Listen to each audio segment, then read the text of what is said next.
दोस्तों जय भारत। चले आते हैं हिंदी ग्रामर के अगले लेक्चर की ओर। आज हम लोग पढ़ेंगे क्रिया के बारे में पढ़ेंगे और ये जो टॉपिक है दोस्तों वो सरकारी नौकरी की तैयारी के साथ साथ हमारे कॉलेज और स्कूल के लिए भी उपयोगी है। तो देखते हैं भैया कैसे बनेगा। परिभाषा ऑब्जर्व करते हैं, क्या है इसकी परिभाषा। जिस शब्द से किसी कार्य का होना या करना समझा जाए अथवा व्यक्त हो उसे क्रिया कहते हैं।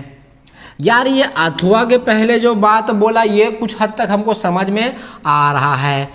क्या बोल रहा है भैया अथवा के पहले? जिस शब्द से किसी कार्य का होना या करना, कोई कार्य हो रहा है या कोई व्यक्ति कार्य कर रहा है, ये पाया जाता है तो उसे हम क्रिया कह देते हैं। दोस्तों कुछ उदाहरण देखें, उदाहरण की हेल्प से समझ में आएगा हमको। जैसे यहाँ लिखा है पढ़ना, कोई छात्र पढ़ रहा है वो एक क्रिया है। लिखना भी एक क्रिया है, खेलना भी एक क्रिया है, खाना भी एक क्रिया है, सोना भी एक क्रिया है और आना जाना यह सभी एक क्रिया के अंतर्गत आते हैं। दोस्तों अब कुछ एक पॉइंट लिखा है धातु करके। यार ये धातु क्या है? लोहा चांदी तांबा जो सुने ना, ये अलग तरह का धातु है। ये धातु क्या है भैया, इसको हम लोग समझना प्रारंभ करते हैं। ये बोलता है क्रिया के मूल रूप को धातु कहते हैं। तो भैया क्रिया में कभी हमको मूल रूप दिखाई देगा उसे हम धातु कहते हैं। अर्थात कुछ और जानकारी प्राप्त करें इसके बारे में। अर्थात जिस मूल शब्द से विकार होने से क्रिया बनती है उसे धातु कहते हैं। मतलब एक मूल रूप होगा, उसी में कुछ हम लोग विकृति कर देंगे, कुछ उसमें फेर बदल कर देंगे तो एक और हमको कुछ मिलेगा। इसके बारे में और डिटेल में चलो अभी बात करते हैं। जैसे कि ये वाले एग्जाम्पल को हम जब ध्यान से देखेंगे तो हमको और अच्छे से समझ में आ जाएगा। जैसे कि क्रिया के सभी रूपों में धातु रहता है। जैसे गोमती किसी लड़की का नाम है, अब पढ़ना चाहती है तो क्रिया क्या हो रहा है, यहाँ पढ़ने का क्रिया हो रहा है तो इसमें एक धातु है, धातु छुपा हुआ है। जैसे पढ़ना जो शब्द है वो आया है पढ़, पढ़ से आया है तो पढ़ से आया है पढ़ना, इसलिए भैया ये हो जाएगा धातु। तो धातु कौन है भैया? पढ़ जो है धातु है। तो सभी क्रिया का एक धातु होगा दोस्तों, वही मूल रूप है और इसी में फेर बदल करके तोड़ मड़ोड़ के हम लोग आगे क्रिया को बनाते हैं, आगे क्रिया को बनाते हैं। जैसे पढ़ से पढ़ना, तू पढ़ाई कर, पढ़ से पढ़ना आ गया, पढ़ से पढ़ाई आ गया, पढ़ से पढ़ती है आ गया, पढ़ से पढ़ते हैं आ गया। तो ये पढ़ शब्द से खूब सारे बन गए यार। पढ़ से पढ़ता, प से पढ़ती, प से पढ़ते, प से पढ़ना। तो ये हमारा धातु है। जो मूल रूप होता है उसे हम धातु कहते हैं और उसको तोड़ मड़ोड़ के बना दिया हम लोग एक क्रिया। इसके बारे में और बात करते हैं दोस्तों। अब जिस धातु के बारे में हम लोग बात कर रहे थे उसके कुछ भेद हैं, कुछ प्रकार हैं। क्या प्रकार है भैया इसका? पहला बोलता है मूल धातु और दूसरा बोलता है यौगिक धातु। क्या भैया मूल धातु और यौगिक धातु? देखे एक एक करके। तो ये बोलता है मूल धातु जो है भैया स्वतंत्र होता है, किसी पे आश्रित नहीं है। ये मूल धातु यह किसी अन्य शब्दों पर निर्भर नहीं रहता। जैसे कि अभी हम मूल धातु की बात कर रहे हैं, उदाहरण देखें। जैसे कि उदाहरण में आ रहा है खा पी पढ़ चल, ये मूल धातु है दोस्तों। अब हम यौगिक धातु समझेंगे तो हमको मूल धातु के बारे में और अच्छे से समझ में आएगा। तो ये किसी पर आश्रित नहीं है भैया, स्वतंत्र है, इसको हम बोल दिए मूल धातु। अब हम क्या बोलते हैं यार, यौगिक धातु की बात करते हैं। यौगिक धातु की जब बात करेंगे तो ये क्या बोलता है, ये मूल धातु से ही तोड़ मड़ोड़ के बनाया गया है, उसी में ही कुछ उपसर्ग या प्रत्यय लगा देंगे। या फिर परिभाषा पढ़ लेते हैं, यौगिक धातु की रचना मूल धातु में प्रत्यय लगा करके कई धातुओं का निर्माण कर सकते हैं, कई धातु का निर्माण कर सकते हैं। देख लो, जैसे कि पढ़ से अभी बताए थे। जैसे चल से आएगा चलना, चल से ही आएगा चलता है, चल से ही आएगा चलते हैं, चल से ही आएगा चलती है, तो देख रहे हो दोस्तों, पीछे हम लोग कैसे प्रत्यय लगा लगा के हम लोग क्या कर रहे हैं, मूल धातु को तोड़ मरोड़ के यौगिक धातु का निर्माण किए। तो यौगिक धातु क्या है, इसको हमको समझ में आ रहा है, चलना, पढ़ना, रहना, पीना, वह रहते हैं। तो रहना के स्थान पे क्या हो जाएगा, रहते आ गया, रहते हो गया, रहती हो सकता है, ये रहता है हो सकता है। तो ये खूब सारे उदाहरण बन सकते हैं। तो मूल जो हमारा था, मूल धातु, वो रहना या रह, पढ़, चल, ये था। इसको हमको तोड़ मरोड़ के बना दिए दोस्तों, क्या बना दिए, यौगिक धातु बना दिया गया भाई। आगे बढ़ते हैं।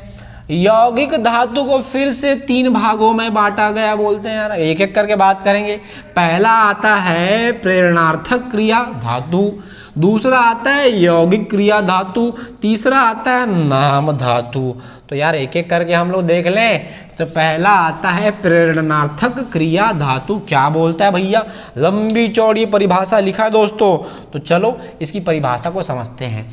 जहां कर्ता स्वयं कार्य ना कर किसी दूसरे को कार्य करने की प्रेरणा देता है। देख रहे हो दोस्तों, जो कि आजकल बहुत देखने को मिलता है। हमेशा कोई ना कोई आकर के हमको ये काम करने के लिए प्रेरित कर देता है, मोटिवेट कर देता है भाई, इसी की बात कर रहे हैं। आगे लिखा है, इसी को हम कह देंगे प्रेरणार्थक। और इसके नाम में भी छुपा है, कोई दूसरा व्यक्ति आके हमको प्रेरित करेगा कि भैया इस काम को कर दो, अंजाम दे दो। अर्थात जिन क्रियाओं में कर्ता स्वयं कार्य ना करके किसी दूसरे को कार्य करने के लिए प्रेरित करता है, उसे हम कह देंगे प्रेरणार्थक क्रिया। तो दोस्तों हम लोग देख रहे हैं मूल धातु। मूल धातु क्या है, उठ जो है मूल धातु है। अब मूल क्रिया हो क्या हो जाएगा, उठना। अब आएगा इसमें प्रेरणार्थक क्रिया। तो एग्जाम में कैसा पूछेगा दोस्तों, ये 3-4 एग्जाम्पल दे दिया रहेगा, उठ, उठना, उठाना, ऐसा लिखा रहेगा, इनमें से कोई नहीं। तो निम्नलिखित में से पहचानिए कि प्रेरणार्थक क्रिया कौन सी है। तो उठाना या उठवाना, ये प्रेरणार्थक क्रिया है, क्योंकि वो खुद जो है उठा नहीं रहा है। वो क्या बोल रहा है, सोनू जाओ तुम मोनू को उठा दो। एक होता है बिस्तर से उठाना और एक होता है हमेशा के लिए उठवा देना। देख रहे हो, सुपारी देते हैं कुछ लोग। तो यहाँ से आ रहा है उड़, फिर से आ गया, उड़ से आ गया मूल क्रिया उड़ना, और ये उड़ाना या फिर उड़वाना। पतंग हम खुद नहीं उड़ा रहे हैं, किसी और को उड़वा दिए भाई। धूल हम खुद नहीं उड़ा रहे हैं, कारखाने वाले उड़वा रहे हैं, बताओ। तो किसी और के द्वारा उड़वा दिया गया। तो पी के बाद पीना या पिलाना या पिलवाना, या तो खुद यहाँ पर मूल धातु आ रहा है, पीने की क्रिया हो रही है, उसके बाद यहाँ पर मूल क्रिया हो जाएगा पीना, तो पिलाना। हम बोलते हैं बच्चे को मिल्क पिलाना, बच्चे को पानी पिलाना, तो हम किसी और को आदेश दे दिए पानी पिलाना, दादाजी को जरा पानी पिलाना। अगला आता है पिलवाना, दवाई नहीं पी रहा तो 4-5 लोग मिलकर पकड़ के पिला दिए, तो ये आ गया पिलवाना।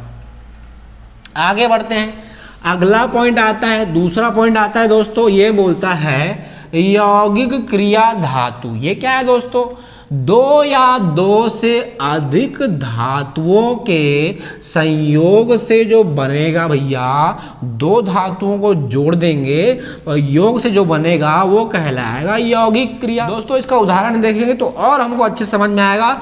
चलना चलाना, पढ़ना पढ़ाना, उड़ना उड़ जाना, एक्चुअली उठ जाना। तो यार देखो 2 तरह के कार्य यहाँ पे हो रहा है, उठ जाना, उड़ जाना, पढ़ना पढ़ाना, चलना चलाना। तो पढ़ने का काम तो होगा ही और शिक्षक आके पढ़ाएगा भी। 2 क्रिया को जोड़ करके बना दिया गया, तो इसको यौगिक बोल दिए भैया। केमिस्ट्री में पढ़ते भी हैं यौगिक हम लोग।